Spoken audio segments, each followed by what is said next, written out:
Hello, welcome to another episode of For the Record. So today's album I want to talk about is a special album, but before we get into it, make sure to hit that like and subscribe button, hit the bell notification so you don't miss out on any great videos. I would gladly appreciate it. So today's album I want to talk about is very iconic to me, and unfortunately I don't own it originally yet. You know, and as I say yet, because you know your boy, he's gonna get it, like I do every album. This one is Slipknot, Iowa. This is definitely one of my all-time favorite Slipknot albums. I do remember when this album came out. This album didn't leave my CD player for about 6 months straight.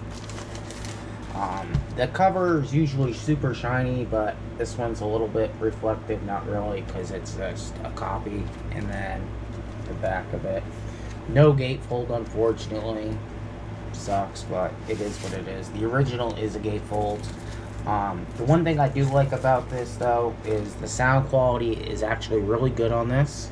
And the other fact is it has the original stampers on it, which they are not quite original. They're the wrong color, but it goes to match the album, which I thought they did a good job on that disc.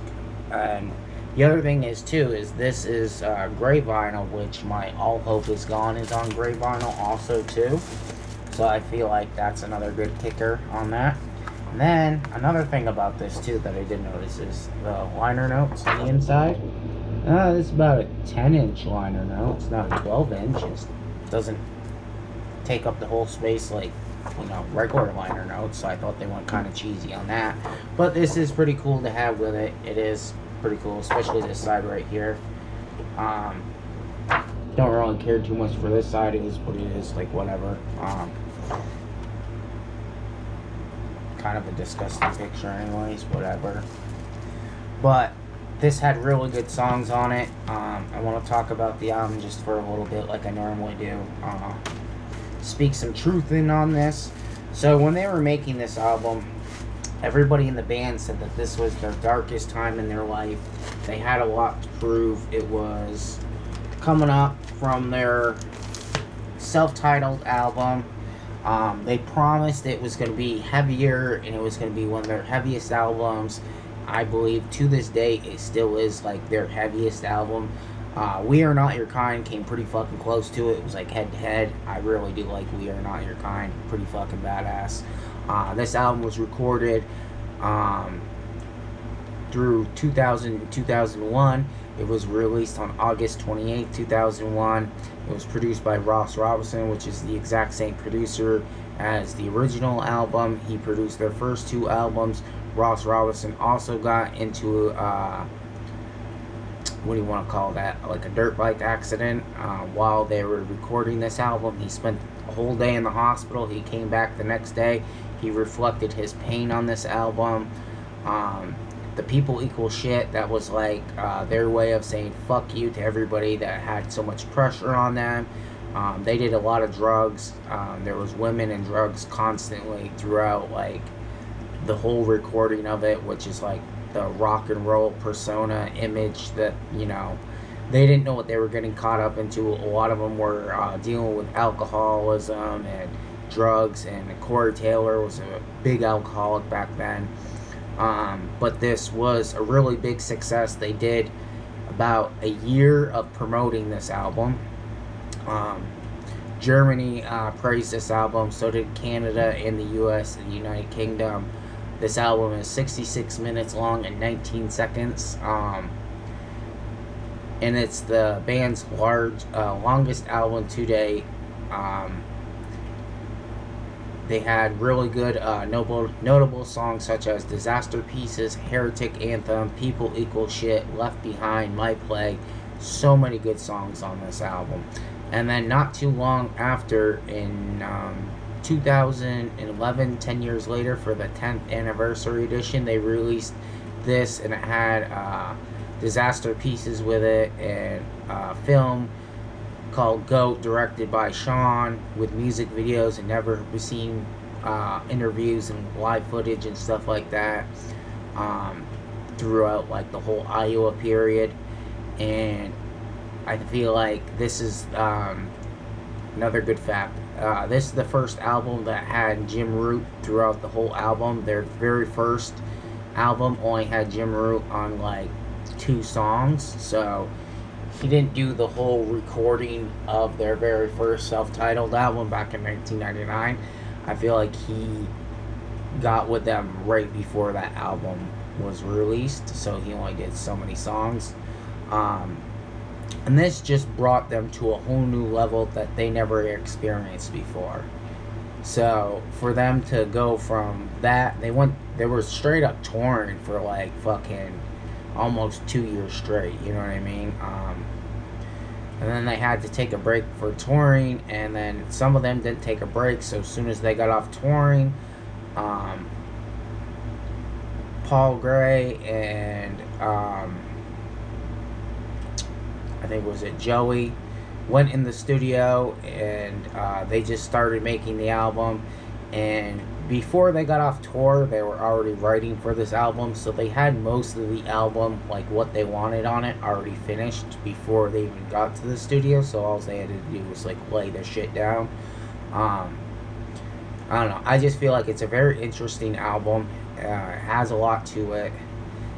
It's definitely one of my favorite bands.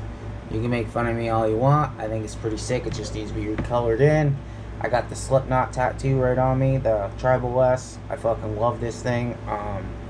I only got it because they're one of my favorite bands, and you know, like I want a Manson tattoo, Cottonmouth Kings. I want all the good bands I grew up listening to tattooed on me. Like I want like the Tool line and shit like that. But I mean, not made of money, and I spend too much money on records. Unfortunately, that's just the way it is. But yeah, anyways, it was just a great album. I honestly give this a 10 out of 10. No fucking problem. Hands down, one of their best work they've ever done in their entire life.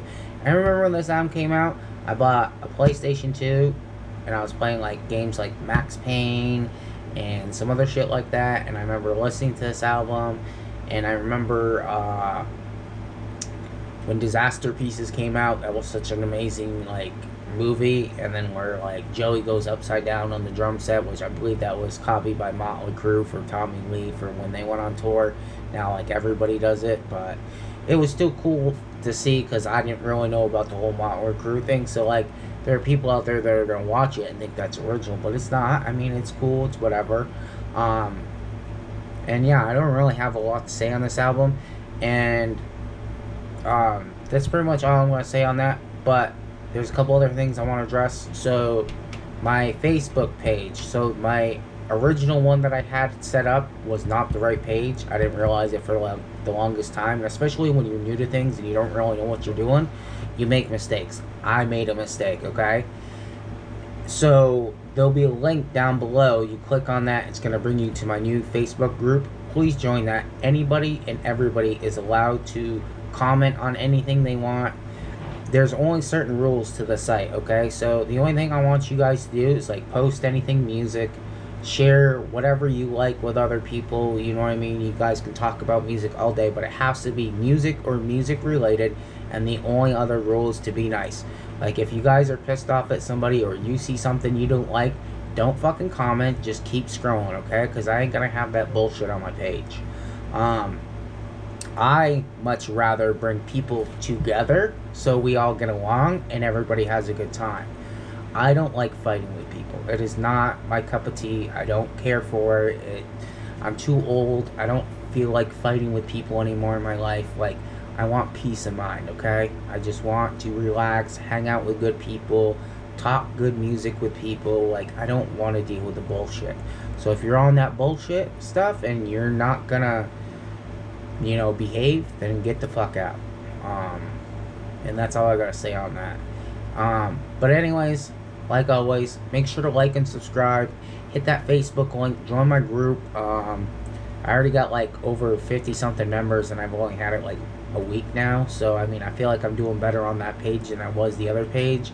And if you guys want, please subscribe, hit that bell notification. It helps out my algorithm. Sorry, I can't fucking speak today. A lot, and it just helps my page grow and it helps us grow. And I feel like the more videos I keep putting out, the harder it is for people to deny. And I know I don't have that many subscribers as other people, but I promise you, I'm trying. I put in the work, and there are certain videos, I'll be honest with you guys, that I'll record like 2, 3, 4 times because I'm not satisfied with ones that I do, because I mess up when I'm talking too much or something like that. You know what I mean? Like, I want to make these as perfect as I can for you guys at home watching.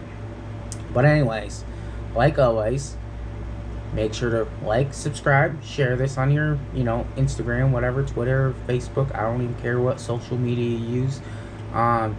Be nice. Go hang out with your friends, family, loved ones, and be chill. Keep spinning that vinyl. Alright? Hope you guys take it easy. Peace.